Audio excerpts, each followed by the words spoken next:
Hello friends, welcome back to അസ്തേഴ്സ് kitchen. ഇന്ന് നമുക്ക് വളരെ ടേസ്റ്റി ആയിട്ടുള്ള പോർക്ക് കറി പെട്ടെന്ന് എങ്ങനെ ഉണ്ടാക്കുന്നതെന്ന് നോക്കാം.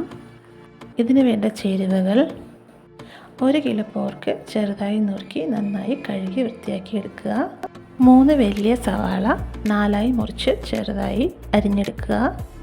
3 മീഡിയം സൈസിലുള്ള തക്കാളി മിക്സിയുടെ ജാറിലിട്ട് ചെറുതായി ഒന്ന് കറക്കിയെടുക്കുക. ഇഞ്ചിയും വെളുത്തുള്ളിയും ഒന്ന് ചതച്ചെടുത്ത് വെക്കാം. 2 ടേബിൾ സ്പൂൺ മുളക് പൊടിയും 2 ടേബിൾ സ്പൂൺ കശ്മീരി ചില്ലി പൗഡറും എടുക്കാം. 4 ടേബിൾ സ്പൂൺ മല്ലിപ്പൊടി എടുക്കാം. 1 ടീസ്പൂൺ മഞ്ഞൾപ്പൊടി, 2 ടേബിൾ സ്പൂൺ ഗരം മസാലയും 3 ടേബിൾ സ്പൂൺ മീറ്റ് മസാലയും എടുക്കാം. ഇനി കറി ഉണ്ടാക്കാനായി ഒരു കുക്കർ അടുപ്പത്ത് വെച്ച് നമുക്ക് സ്റ്റൗ ഓൺ ചെയ്യാം. കുക്കർ നന്നായി ചൂടാകുമ്പോൾ അതിലേക്ക് എണ്ണ ഒഴിച്ചു കൊടുക്കാം.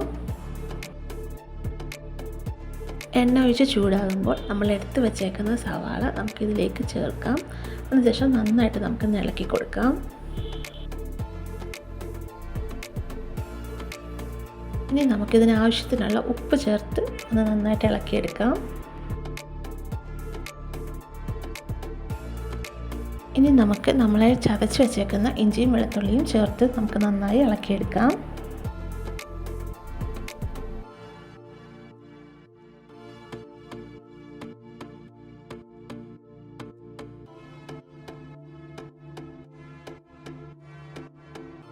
നമുക്കിനി എടുത്തു വച്ചേക്കുന്ന മല്ലിപ്പൊടി, മുളക് പൊടി, ഗരം മസാല, മഞ്ഞൾപ്പൊടി എല്ലാം തന്നെ ചേർത്ത് നന്നായിട്ടൊന്ന് ഇളക്കിയെടുക്കാം.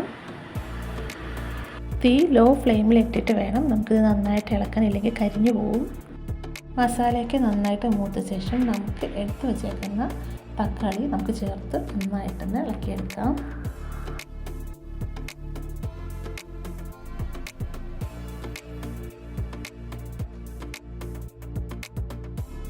ഒരു കപ്പ് ചൂടുവെള്ളം ഒഴിച്ച് നമുക്ക് നന്നായിട്ടൊന്ന് തിളപ്പിച്ചെടുക്കാം. ഇത് ഇടയ്ക്കൊന്ന് ഇളക്കി കൊടുക്കണം, കാരണം കരിഞ്ഞു പോകാനായിട്ട് അടി പിടിക്കാനായിട്ടും സാധ്യതയുണ്ട്. അത് കാരണം ഇളക്കി കൊടുക്കുക. നന്നായി തിളച്ച ശേഷം നമ്മൾ എടുത്തു വച്ചേക്കുന്ന പോർക്ക് ഇതിലേക്ക് ചേർത്ത് കൊടുക്കാം.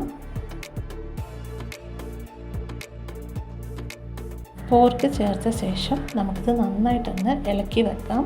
ഒരു 2 മിനിറ്റ് നേരം നമുക്ക് നന്നായിട്ട് ഇളക്കി കൊടുക്കാം. പോർക്ക് കറിക്ക് അധികം ചാറ് ആവശ്യമില്ലാത്തവർക്ക് ഇങ്ങനെ തന്നെ കുക്ക് ചെയ്തെടുക്കാം. ആ ചാറ് ആവശ്യമുള്ളവർക്ക് അല്പം ചൂടുവെള്ളം ഒഴിച്ചു കൊടുക്കാം. എനിക്ക് അല്പം ചാറ് ആവശ്യമുള്ളത് കാരണം ഞാൻ 1 കപ്പ് ചൂടുവെള്ളം ഒഴിച്ചു കൊടുക്കുകയാണ്. നന്നായിട്ട് ഇളക്കിയ ശേഷം ഞാനിത് അടച്ച് 3 സ്റ്റീം വരുത്തിക്കുന്നുണ്ട്. 3 സ്റ്റീം വന്നതിന് ശേഷം പ്രഷറെല്ലാം പോയതിന് ശേഷം നമുക്ക് കുക്കർ തുറക്കാം. ഇപ്പം നമ്മുടെ പോർക്ക് കറി ഇവിടെ റെഡി ആയിട്ടുണ്ട്. നമുക്ക് നന്നായിട്ടൊന്ന് ഇളക്കി കൊടുക്കാം. ഇനി ഇതിലേക്ക് നമുക്ക് ആവശ്യത്തിന് മല്ലിയിലയും കറിവേപ്പിലയും നമുക്ക് ചേർത്ത് കൊടുക്കാവുന്നതാണ്. ഞാനിവിടെ കറിവേപ്പില മാത്രമാണ് ചേർക്കുന്നത്, എൻ്റെ മല്ലിയില ഇല്ല, അത് കാരണം കറിവേപ്പിലയാണ് ചേർത്ത് കൊടുക്കുന്നത്. മല്ലിയില എഴുതുന്നവർക്ക് ചെറുതായി നുറുക്കി ചേർത്ത് കൊടുക്കാവുന്നതാണ്. ഇനി നമുക്കിതൊരു 5 മിനിറ്റ് നേരം അടച്ചു വെക്കാം. നമുക്കിപ്പോൾ നല്ല ടേസ്റ്റി ആയിട്ടുള്ള പോർക്ക് കറി റെഡി ആയിട്ടുണ്ട്.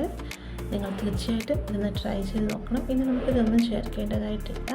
നല്ല ടേസ്റ്റിയും നല്ല രുചികരമായിട്ടുള്ളൊരു പോർക്ക് കറിയാണ്. തീർച്ചയായിട്ടും നിങ്ങൾ ട്രൈ ചെയ്ത് നോക്കുക. അതുപോലെ അഭിപ്രായങ്ങൾ കമൻറ്റ് ചെയ്യുക. ഇഷ്ടപ്പെട്ടാൽ ലൈക്ക് ചെയ്യുക, സബ്സ്ക്രൈബ് ചെയ്ത് സപ്പോർട്ട് ചെയ്യുക. Thank you.